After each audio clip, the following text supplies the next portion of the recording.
morning students, hello everyone. Now today we will see electricity lecture number 6. अब last lecture में हमने देखा था heating effect of electric current. आज हम देखने वाले हैं applications of heating effect of electric current. Now there are many applications of heating effect of electric current. Now first we have to see heating is desirable in devices like heater, electric iron, electric fuses. अब देखो heating effect जो है कभी कभी जो भी है बहुत नेसेसरी होता है और वो आवश्यक भी है. ओके, तो इन devices like electric heater, electric iron, electric fuses. अब हीटिंग करंट की वजह से जो कंडक्टर में हीटिंग इफेक्ट होता है वो मोस्ट ऑफ द टाइम बहुत नेसेसरी है, क्योंकि जो भी हम अप्लायंसेस देख रहे हैं यहाँ पे जो भी डिवाइसेस है that is electric heater, electric iron and electric fuses. Okay, this is the first application of heating effect of electric current. Now after that sometimes heating effect is undesirable and the devices like a computer, refrigerator and television. कभी कभी current की वजह से जो heating effect होता है जैसे कि कंप्यूटर है, रेफ्रिजरेटर है, टीवी है, मोस्ट ऑफ द टाइम वो हीट हो जाते हैं. अगर ज़्यादा देर तक हम इसे ऑन रखते हैं तो वो हीटिंग इफेक्ट की वजह से या करंट जो भी प्रोड्यूस हो रहा है, करंट जो भी फ्लो हो रहा है, तो फ्लो होने की वजह से जो हीटिंग इफेक्ट हो रहा है उसकी वजह से कंप्यूटर है, रेफ्रिजरेटर है, टेलीविजन है. अब कभी कभी हम देखते हैं कि हमारा जो मोबाइल फ़ोन है वो अगर हम चार्ज में लगा देते तो वो भी हीट हो जाता है. तो सेम लाइक दैट कि यहाँ पे भी ऐसे ही होता है कि जो भी इफेक्ट है वो हीटिंग जो भी है वो अनडिजायरेबल होता है, वहाँ पे वो नेसेसरी नहीं होता है. फिर भी हीटिंग की करंट फ्लो होने की वजह से जो हीट प्रोड्यूस होता है उसकी वजह से ये जो डिवाइसेस है वो हीट हो जाते हैं और कभी कभी हैंग भी होते हैं. तो ये ज़रूरी नहीं होता है, but this is one more application of heating effect of electric current. Now the next application is electric bulb. Electric bulb हम सबने देखा है, उसमें जो भी टंगस्टन एक फिलामेंट होता है और ये जो फिलामेंट है इसका जो मेल्टिंग पॉइंट है वो सबसे हाई होता है 3380 डिग्री सेल्सियस. इतना जो भी है मेल्टिंग पॉइंट है टंगस्टन का. ओके, बट ये जो फिलामेंट होती है मोस्ट ऑफ जो भी एनर्जी होती है वो जो energy most of energy is consuming heating. जो फिलामेंट है उसका जो भी मेल्टिंग पॉइंट हाई होने की वजह से और रेजिस्टेंस भी टंगस्टन का मैक्सिमम है, तो ऑब्वियस है कि वहाँ पे हीट प्रोड्यूस होगी और जो भी मोस्ट ऑफ एनर्जी है वो हीटिंग कंज्यूमिंग हीट इसमें ही होती है. और जो भी स्मॉल पार्ट है एनर्जी का, स्मॉल पार्ट है जो भी हीट एनर्जी वो लाइट में वहाँ पे हमें दिखती है. और जो भी ये जो इलेक्ट्रिक बल्ब है इसके अंदर दो यहाँ पे गैसेस होते हैं. एक है nitrogen and another one is argon. There are two types of gases and these are the non reactive gases in the electric bulb. और यहाँ पे जो भी टंगस्टन फिलामेंट है ये जो गैसेस वहाँ पे बल्ब के अंदर होते हैं, बट ये नॉन रिएक्टिव गैसेस होने की वजह से कुछ भी वहाँ पे रिएक्शन नहीं होता है और ज्यादा देर तक वो अच्छे से इलेक्ट्रिक बल्ब रहता है. Now see, this is the last application of heating effect of electric current is electric fuse. Okay, हमारे घरों के अंदर जो भी मेन जो भी इलेक्ट्रिसिटी जहाँ से आती है, ओके, वो जो भी है इलेक्ट्रिक फ्यूज से हमेशा सीरीज में कनेक्ट होता है. ओके, बट इलेक्ट्रिक फ्यूज है क्या, पहले हम ये जान लेते हैं. It is a device which protects circuits and appliances by stopping flow of electric current in case of a short circuit and overloading.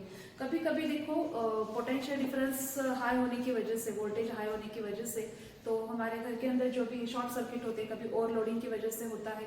अगर यहाँ पे फ्यूज हम रिमूव कर दे तो जो भी जितने भी अप्लायंसेस है, जितने भी इलेक्ट्रिक वहाँ पे डिवाइसेस है वो सारे डिस्ट्रॉय हो जाएंगे, सारे वहाँ पे खराब हो जाएंगे. तो इससे बचाने के लिए हमें क्या करना पड़ता है कि इलेक्ट्रिक फ्यूज ये सबसे बड़ा एप्लीकेशन है heating effect of electric current का. और most of the time board के एग्जाम में भी इसके ऊपर क्वेश्चंस आते हैं आपको. तो ये जो है इलेक्ट्रिक फ्यूज को अच्छे से आपको याद रखना है और इसके रिलेटेड जो भी नोट्स है यहाँ पे बोर्ड पे जो आपको नोट्स दिख रहे हैं आप पॉज करके आपके नोटबुक पे इसे नोट कर सकते हो. ये बहुत इंपॉर्टेंट एप्लीकेशन है heating effect of electric current का. वंस अगेन हम देखते हैं it is a device which protect circuit. ये एक डिवाइस है और ये सर्किट को प्रोटेक्ट करता है.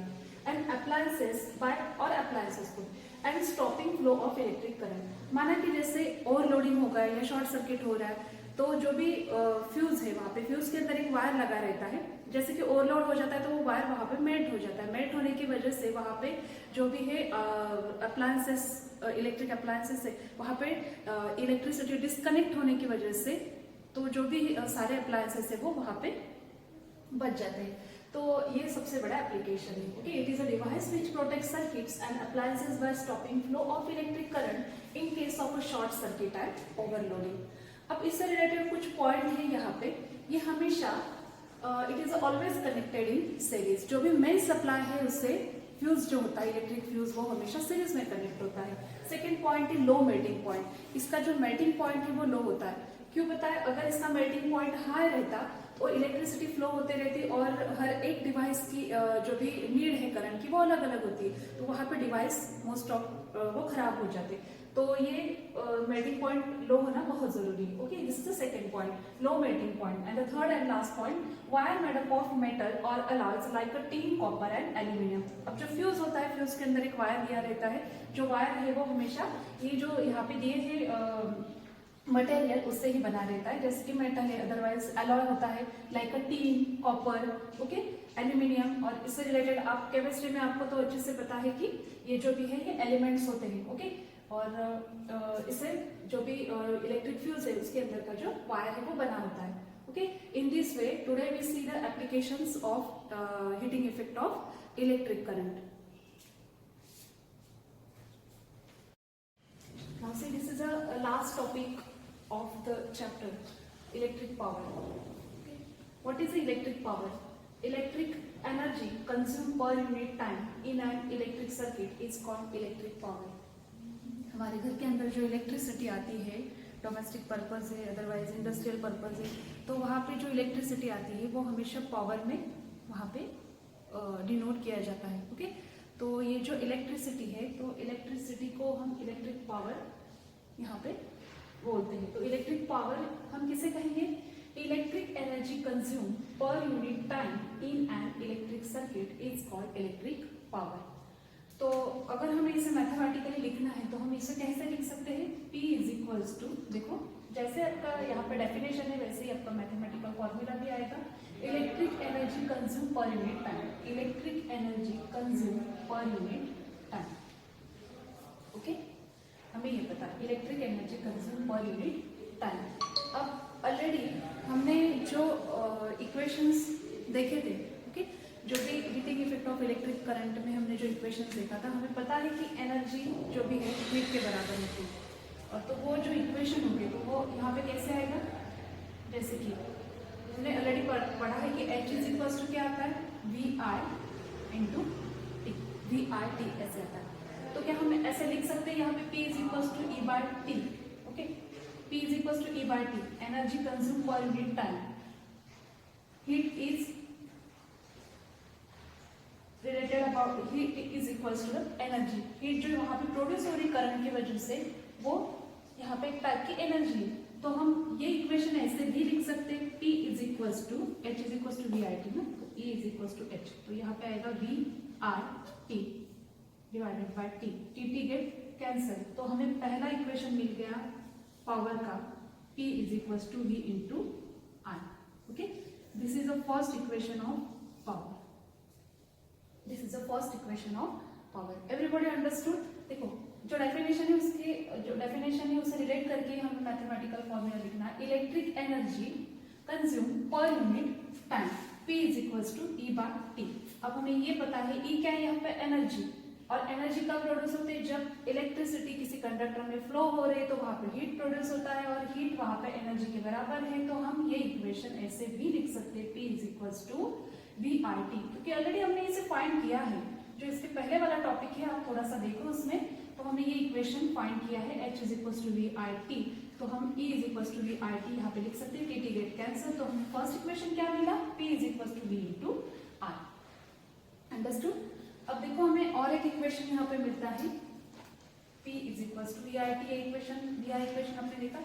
अब H is equals to I square RT, ये भी एक इक्वेशन हमने देखा है। अगर हम यहाँ पे instead of h when we put the value of h is equal to I square R T, तो हमें इक्वेशन क्या मिलेगा, p इज इक्वल टू, तो यहाँ पे I square R T divided by T, T get cancel, again हमें power का एक इक्वेशन मिल गया आई स्क्वायर आर।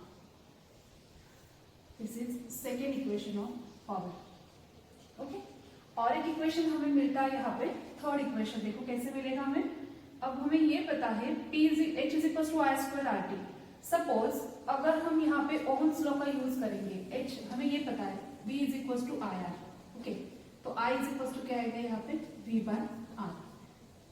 क्या हम i का value v by R put कर सकते हैं यहाँ पे, तो देखो इक्वेशन कैसे आएगा, p इज इक्वल टू, यहाँ पे i का वैल्यू क्या पुट करना है v, तो स्क्वायर होने की वजह से v square by R square, already यहाँ पे क्या है r तो है ही है। ओके, और ये जो t है ये r स्क्वायर नीचे आएगा, एक मिनट यहाँ पे v स्क्वायर लिखते हैं इंटू r इंटू टी, और ये जो t है हमारा जो इक्वेशन में t है वो यहाँ पे आएगा, और v स्क्वायर यहाँ पे आएगा r स्क्वायर इंटू टी। अब देखो क्या कैंसिल हो रहा है यहाँ पे, T get cancel, square get cancel, तो हमें इक्वेशन मिलेगा p is equals to v square by r। Okay, this is third equation of power. Okay, in this way there are three equations of power. First is p is equals to v into r, second equation is p is equals to r square r, and the equation third is p is equals to v square by r. जैसे हमने heating effect of electric energy के जो equations देखे थे, there are four equations, वैसे हमें power के भी यहाँ पे इक्वेशंस मिलते हैं। ओके, और ये जो इक्वेशंस है आगे चल के हमें लास्ट जो लेक्चर लेना है तो वो न्यूमेरिकल पार्ट होगा इस चैप्टर का। अब लास्ट टॉपिक बचा है इसका, देखो एवरीबॉडी अंडरस्टूड, इसे नोट करके रखना है आपको। Okay, now the last topic, we know that power is known as electric energy consume per unit time, but इसका एक कमर्शियल यूनिट भी होता है। ठीक है, अब कमर्शियल यूनिट कैसे करते हैं, 1000 watt is equals to 1 kilowatt. Okay, अब वॉट क्या है यहाँ पे, एक यहाँ पे बात मेंशन करना रह गया है, आप वो मेंशन कर लेना। SI unit of power is, SI unit of power is what.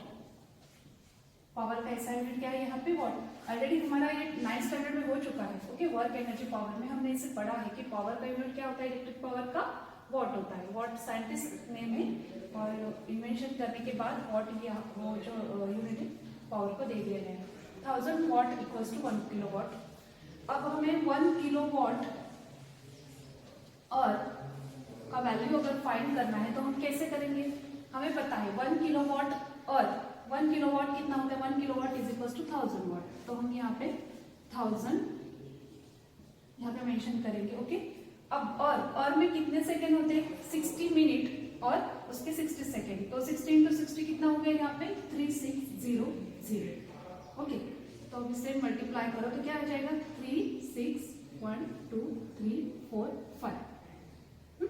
अब ये जो यूनिट है, अब इसे अगर डेसिमल पॉइंट मुझे लेफ्ट में शिफ्ट करना है तो क्या आएगा 3.6 इंटू 10 टू द पावर 6। यहाँ पे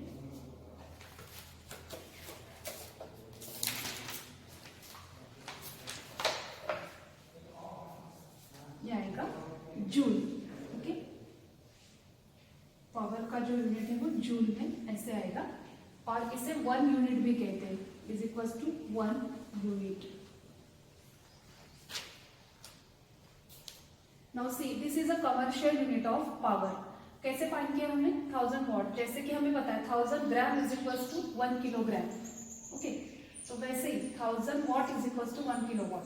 अब ये किलोवाट और में कैसे करेंगे, हमें पता है kilowatt is equals to 1000 watt, और का कैसे करेंगे 3600 सेकेंड होते हैं, और जब मल्टीप्लाई किए तो हमें क्या मिलता है 3.6 into 10 to the power 6 joule. Joule ये क्या है, एनर्जी का यूनिट है यहाँ पे। ठीक है, now see, this is a commercial unit of electric power. In this वे हमने जो भी देखा है शुरू से, जो भी टॉपिक देखे, करंट देखा है, and concept of charge, then potential difference, resistance, resistivity, okay फिर इसके बाद हमने देखा resistor, how the resistors are connected in series and parallel, then heating effect of electric current, and this is the last topic of the chapter, electric power and the application of heating effect of electric current. Further we will see the numerical part of the given chapter.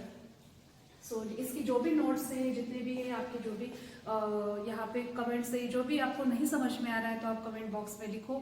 आपके मैं पूरी तरह से कोशिश करूँगी इस सारे जो भी क्वेश्चन है उसके आंसर देने की. एंड स्टूडेंट्स अच्छी तरह से पढ़ते रहो, पढ़ाई करो. Okay, till then students, good bye and take care.